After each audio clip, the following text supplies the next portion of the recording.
Throughout every culture in the world, art has been a medium to convey the deepest sentiments of the human heart. By exploring the arts of a culture, we can gain a deeper understanding of the values that move its people. In Tibetan culture, art has been not just a physical object, but a transcendental tool closely interlinked with the Buddhist idea of liberation.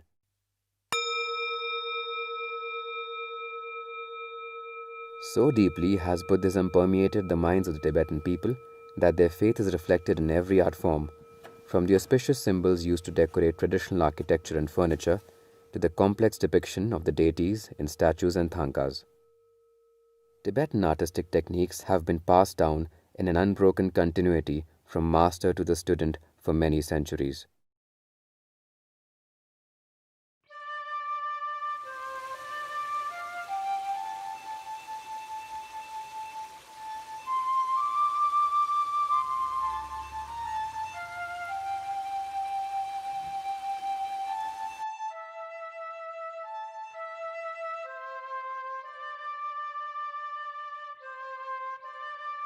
It is our aim at Norbulingka Institute in Dharamshala to ensure that the unique art forms of Tibet will continue to be practiced in their pristine forms for many generations to come. We began in the 1980s, and the ground plan for our temple and other buildings is based on the proportions of the 1,000-armed Avalokiteshvara, the patron bodhisattva of Tibet.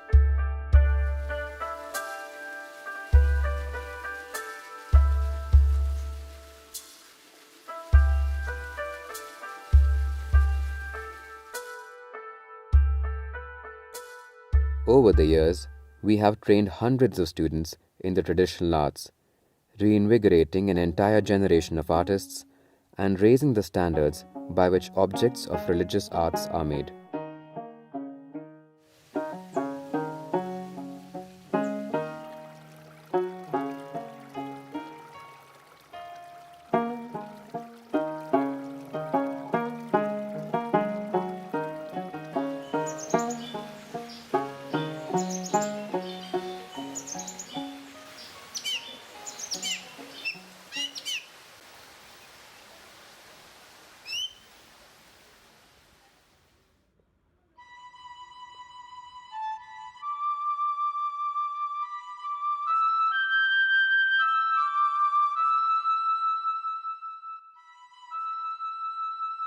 Thangka painting is a Tibetan religious art dating back to the 7th century. It is based on the proportion of deities as they are recorded in the Buddhist scriptures. Because Thangka is not merely an aesthetic art, but is mainly to serve a spiritual purpose, it is essential that all of these measurements be strictly adhered to.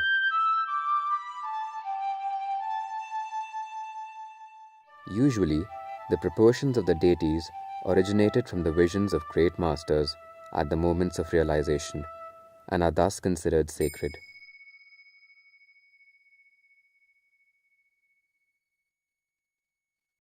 All Thangka students begin by mastering the proportions of the Buddha's head. Learning to draw a perfect Buddha's head alone can take several months. Students then move on to the forms of other deities.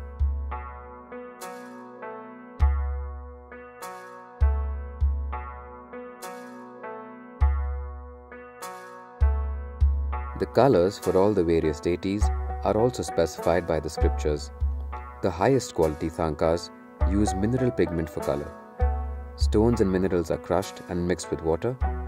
The mineral you see here is cinnabar, used as a bright red in Thangkas. The mixture is then let to dry and become a pigment powder.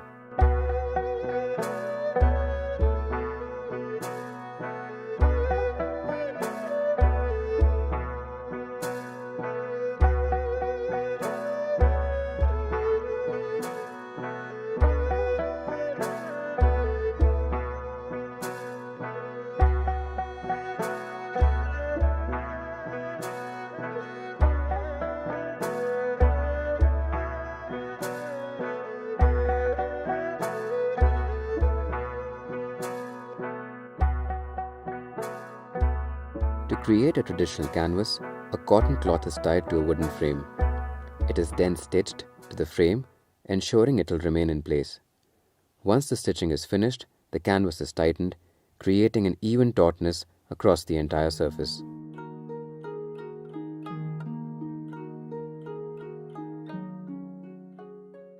Glue and gesso are applied to the canvas, which preserve the vibrancy of the pigments once they are applied. Many coats are given to both sides of the canvas. It is then let to dry in the sun. Once it is dry, the canvas should have the buoyancy of a drum. The canvas is then rubbed smooth with a glass or a stone, and the surface becomes glossy as the texture of the cloth is evened out.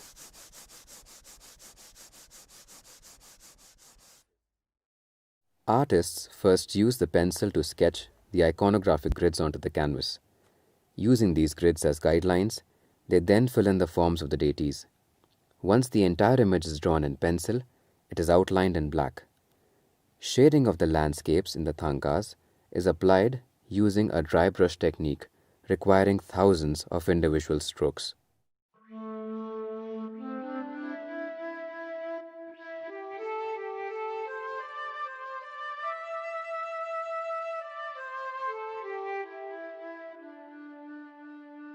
Shading is an extremely difficult technique, and as shading is applied to the entire thanka, individual colors must be mixed from the base pigments for each hue, and one stroke out of place will be apparent.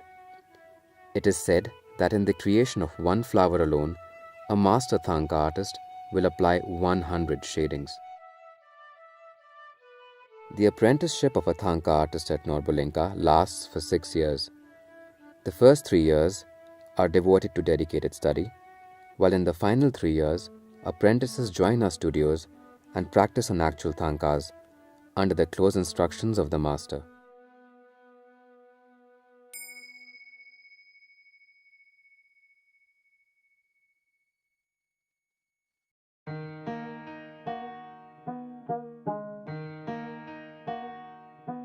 After the 6-year course, the students are considered professional artists, but it will take many more to become masters.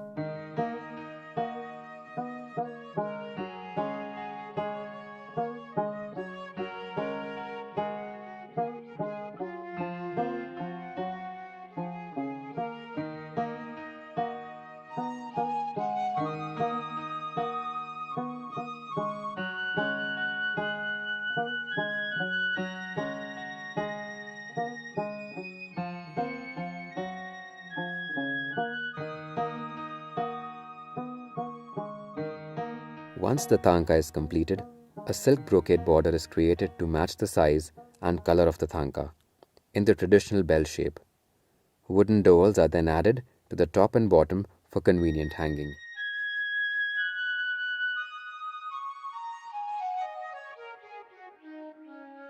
A cover called shekyap in Tibetan is then made of red and yellow silk to protect the thanka from environmental elements. Finally, the thanka is placed into the brocade border and stitched in place. The thanka seen here is the mandala of Amitayus. A mandala thanka is a two-dimensional representation of an actual palace where the deity is said to dwell.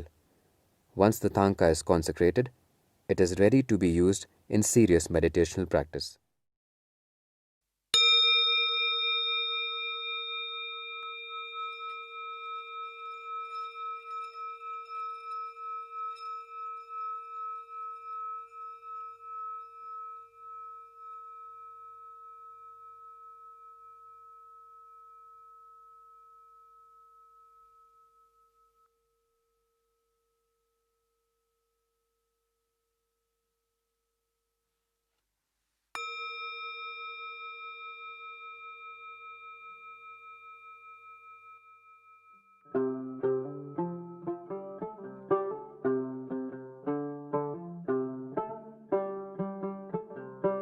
Thanka applique is a special method of creating thankas with precious silk. In Tibetan, they are known as Goishan thanka or precious cloth scrolls. The basic proportions of applique thanka are the same as painted ones, taken directly from the Buddhist scriptures. The final piece is a patchwork of thousands of individually embroidered pieces.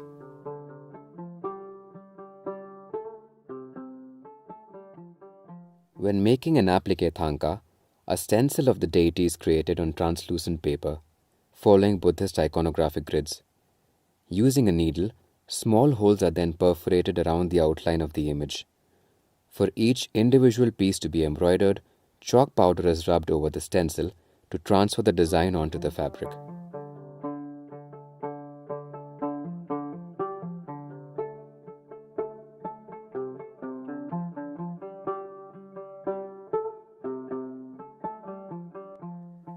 The design is then traced onto the cloth using a brush or a pencil. The chalk is brushed away, leaving only the outlined image. To begin the embroidery process, strands of Mongolian horsetail are wrapped with silk fiber. This creates an extremely strong and flexible thread, which naturally adjusts to the changes in environmental conditions and prevents warping.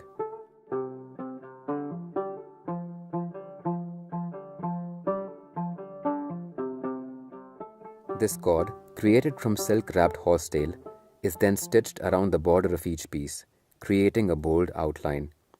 This technique, called couching, began in Central Asia, and over the centuries, it gradually spread to Tibet across the Silk Road.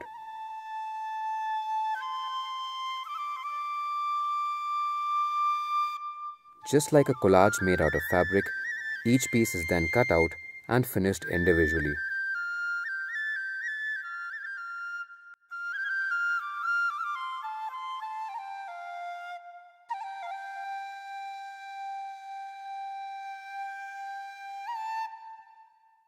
Now, all of the pieces can be assembled in layers to form the entire design.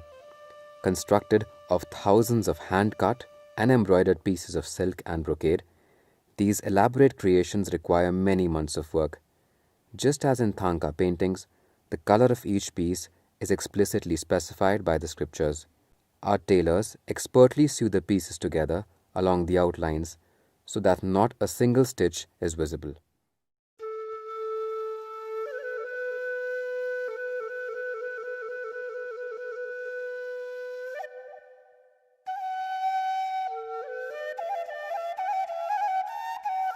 The landscape of the thangka is created separately from the body of the deity, and at the end, when both are finished, the deity is placed onto its silk background and sewn into place.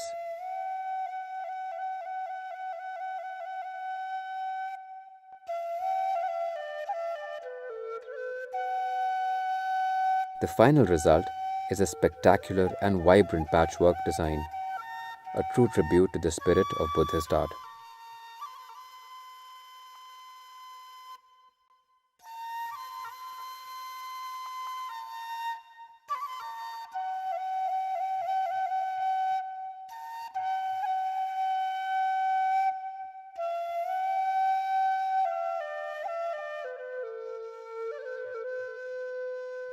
Statues of deities, just like thangka appliques and paintings, are based on the exact proportions taken from Buddhist scriptures. After practicing the iconographic grids for the first few years of their training, the students then move on to work three-dimensionally.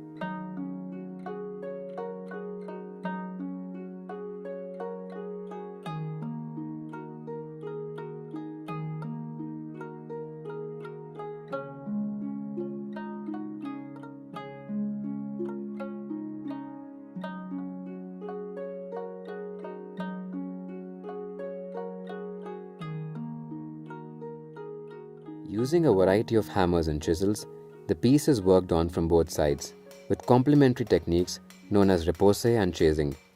Dimension is added from the back, while shaping and details such as delicate folds in the clothing are hammered into the front to create an entirely lifelike form.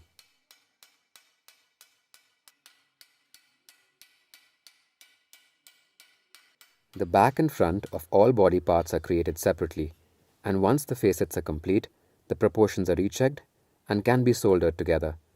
First, the copper is heated by a flame, and then the seams are soldered together using brass. Under direct heat, a tool guides the brass into place to seal the pieces together.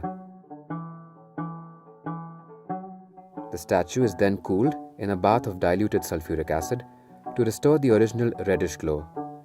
This entire process is repeated for each body part.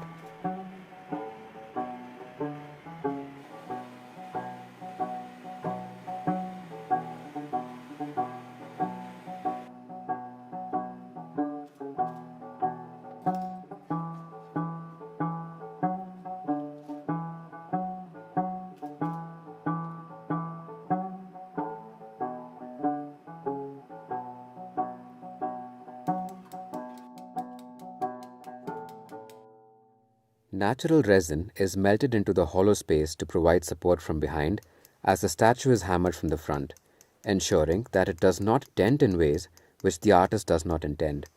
Using chisels, the entire surface of the statue is smoothened and evened. Even more detailed pieces of the statue, such as the ornaments of the deities, are also worked on a bed of resin, which allows for shaping of intricate and precise details.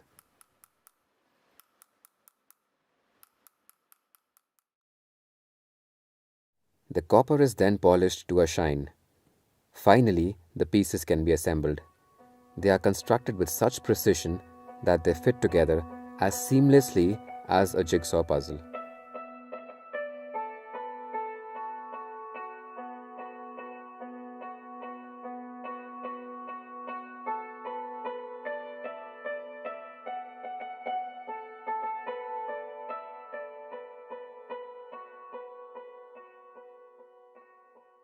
Smaller statues are created using a sand casting process. A metal model of the statue to be cast is first filled with a mixture of sand and molasses to create a mold of the inside of the statue.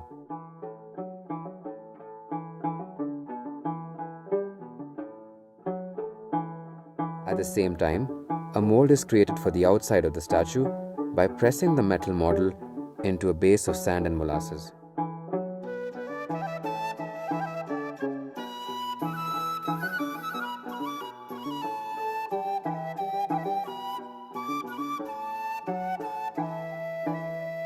Once the mold is created, the inner mold along with the metal model can be removed. The inner mold is then placed inside the outer mold, and the space left empty will be the area which is filled with copper, thus creating an exact replica of the original statue. The two sides are then placed together, and a hole is made through which to pour the molten copper. Once the copper reaching its melting point of above 1000 degrees centigrade, it is then removed from the forge and poured directly into the complete mold.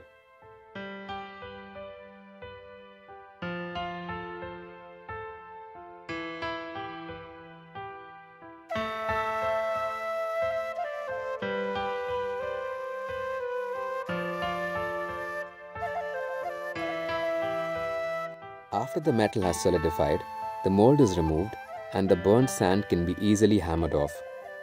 The metal mold can be used many times, but the inside and outside molds must be created anew for each statue. In this way, because the mold imprints a little differently each time, even casted statues seem to have a unique expression.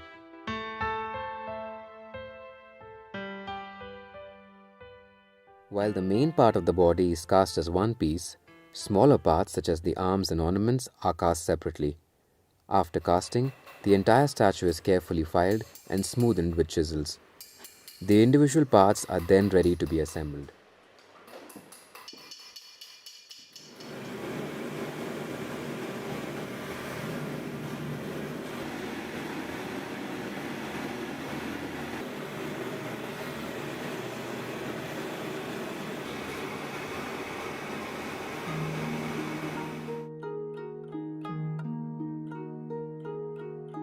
The statue is then passed to the Thangka painting section, where our painters add the finishing touches. A pure gold paint is used for the faces, which has a matte look and reflects light similar to how skin does. The features of the faces are added, and the last stage is painting or opening the eyes of the statue.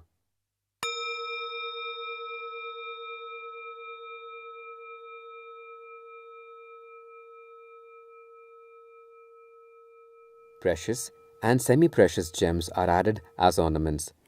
Favorites among Tibetans are pearls, turquoise and lapis lazuli.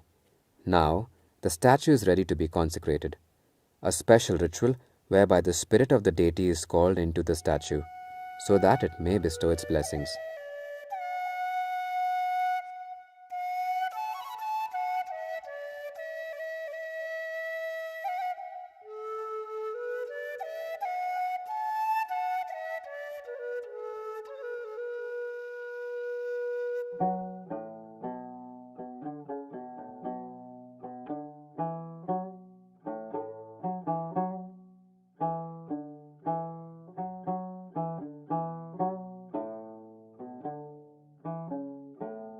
Wood carving is another ancient Tibetan art form primarily employed in traditional architecture and furniture.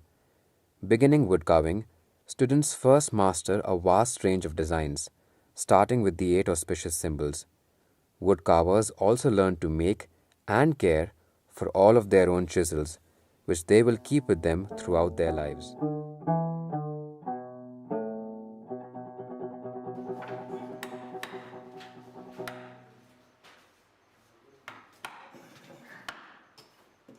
Artists use over 40 different tools to bring out the motifs from the wood, each of which has a different role in the process.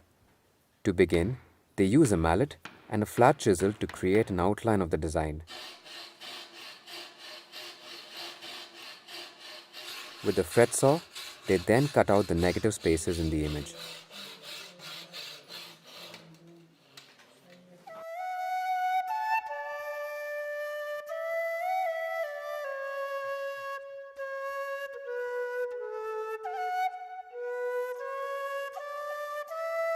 Once the wood is carved from both front and back sides, the panels are assembled to form the whole piece, without the use of any hardware or nails, but with ingeniously fitted joints that can be easily packed or set up.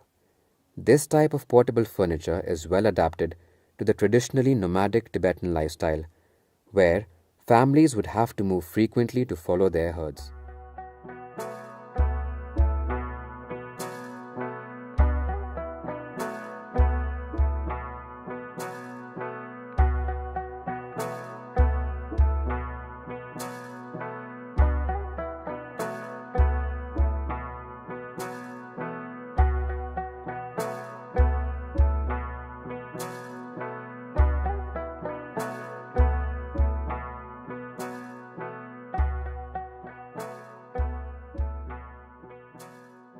For some wooden pieces, Norbulingka artists use a special technique of painting known as kimbur in Tibetan.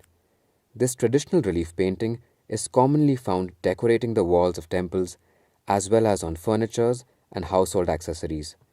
The technique requires an extremely steady hand, as the whole design must be outlined in one stroke, or the thickness of the line will not be consistent. Kimbur adds a third-dimensional aspect to painting, and the designs just seem to pop off their flat surfaces.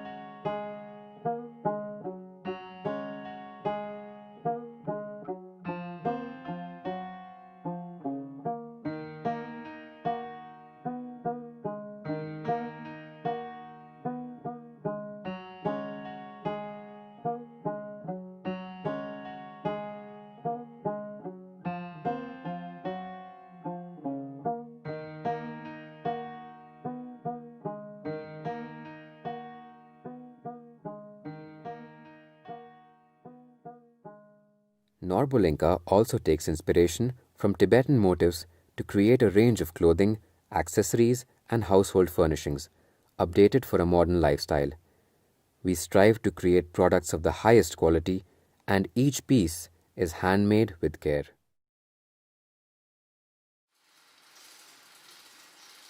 Much of the cloth used to create our clothing, guest house linens, and canvas accessories is created within the Norbulingka weaving workshop.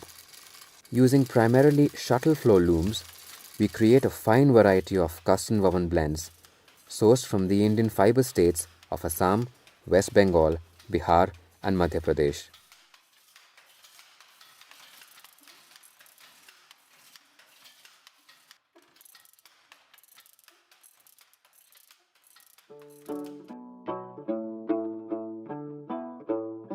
After being woven, the cloth is then passed on to our tailoring section, where the tailors stitch Norbulinka's signature collections developed by our designers. Our favorite fabrics to use are cotton, bamboo, banana, wool, and wild harvested silk.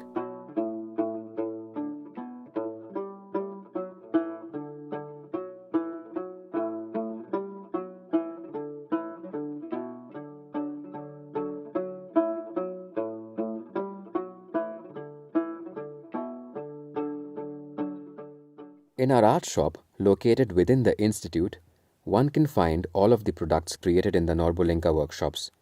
It is our aim to create works of the highest quality using only the finest materials and craftsmanship to highlight the splendor of Tibetan art.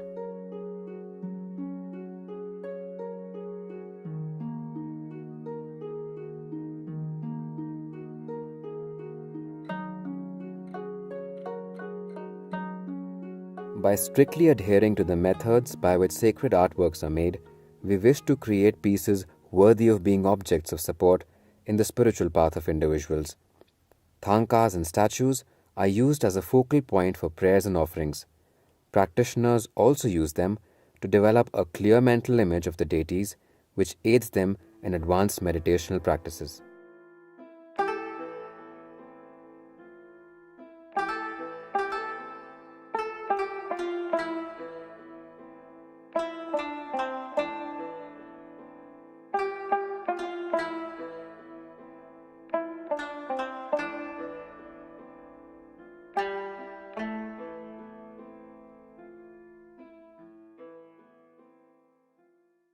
All the proceeds from Norbulinka's sales go directly back into the institute to support our various sections and provide livelihood for our community of over 500 people.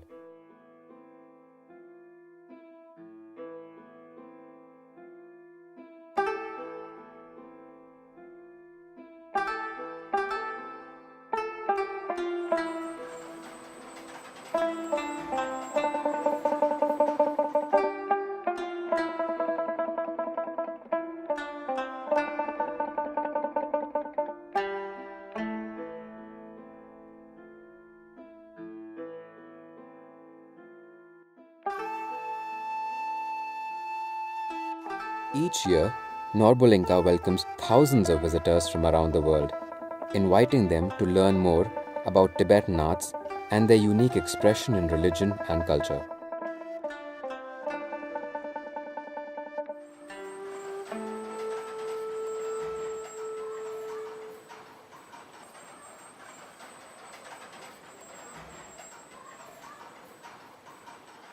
The Loseling Doll project was an initiative of some artist monks from the Loseling College, a section of Drepung Monastery.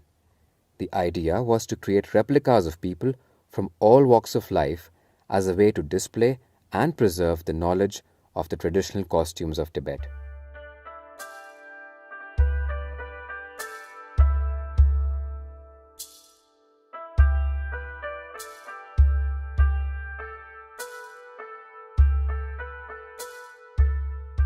Extensive research was done on the appropriate costumes for each area, and great care was taken to use the same materials which would have been used for the originals.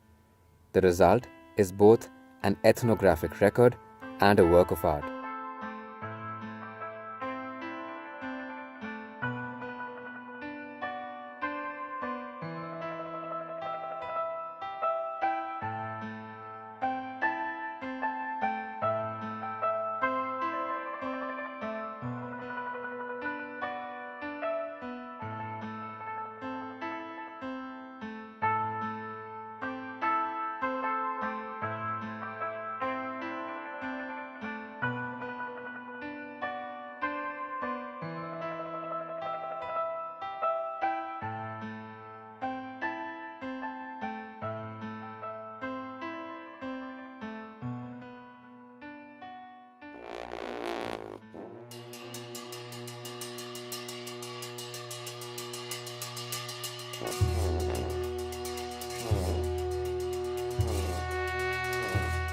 The Deden Suklahang, or the seat of happiness, is the spiritual center of Norbulinka. Inside, one can find some of the greatest masterpieces created by our artists. The 14-feet gilded statue of Buddha Shakyamuni, which is the largest of its kind outside Tibet.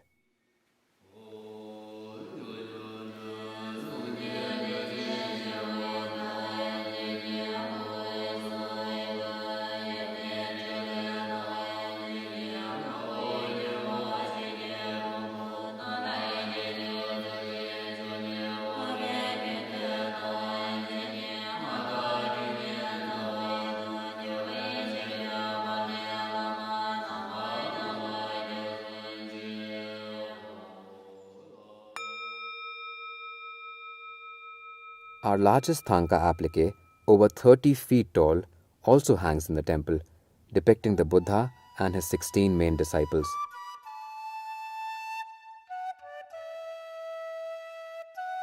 Thangka murals on the walls portray his life story until his passing into parinirvana at the age of 80. Frescoes also show the portraits of the 14 reincarnations of the Dalai Lama. Also housed in the temple is a complete canon of the Tibetan Buddhist scriptures. The Kangyur is the recorded words of the Buddha, while the Tengyur are the commentaries interpreting his teachings composed by great Buddhist masters. In addition to the Tibetan arts, Norbulingka also places emphasis on preserving the rich literary traditions of Tibet. One such project is the official biography of His Holiness the 14th Dalai Lama. As many of the records prior to 1959 were lost, this has been a monumental research task, and a team of scholars has compiled the biography by consulting thousands of sources and conducting countless interviews. Because the 14th Dalai Lama has been so active in the political affairs and in the world arena, his biography can serve as a modern history of Tibet and will be a great resource to the scholars.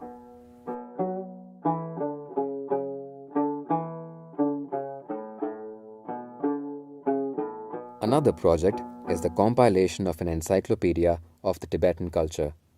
This includes articles written on subjects from various regions of Tibet, famous public figures, diverse customs and traditions. 20 years in the making, the encyclopedia is now ready for printing and distribution among the Tibetan centers of learning.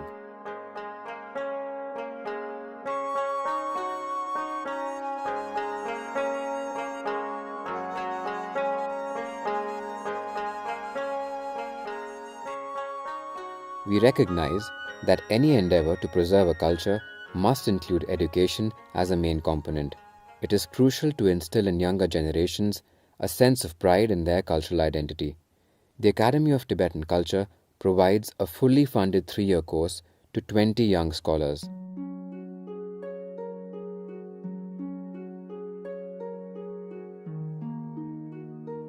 The students are taught Tibetan grammar, philosophy, history, poetry, drawing and medicine, as well as English and Chinese.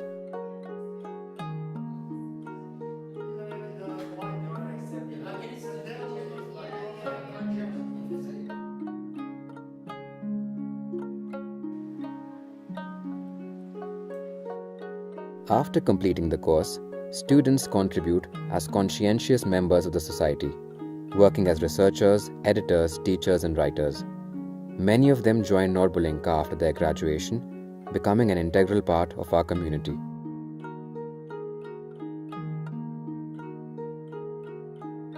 We also run an open clinic where the staff and their families receive free care. Our welfare fund, to which all the members of the community contribute, provides partial medical insurance to the staff.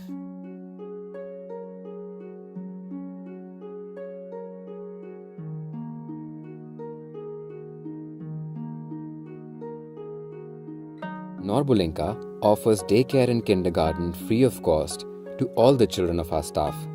Parents are assured that their children are nearby and being looked after with the greatest care.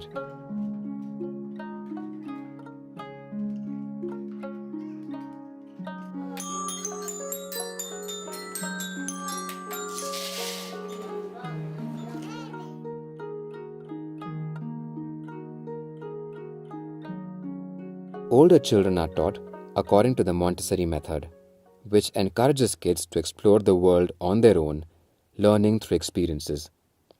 The Montessori method is based on freedom and independence and believes that self-exploration is the best teacher. Children are encouraged to follow their own interests and learn by doing rather than listening. The teachers, too, are trained to trust these instincts of the children.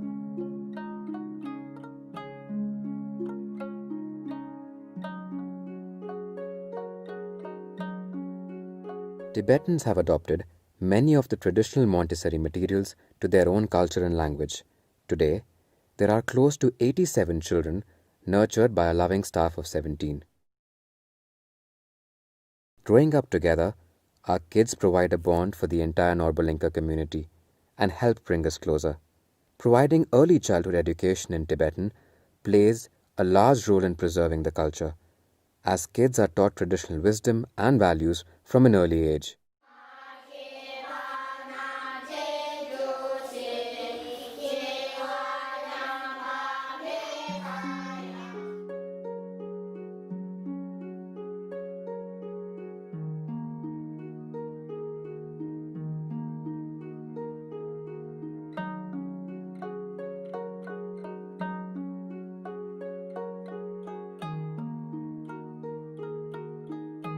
A culture is not a single entity, but a combination of all the customs and traditions which make it up.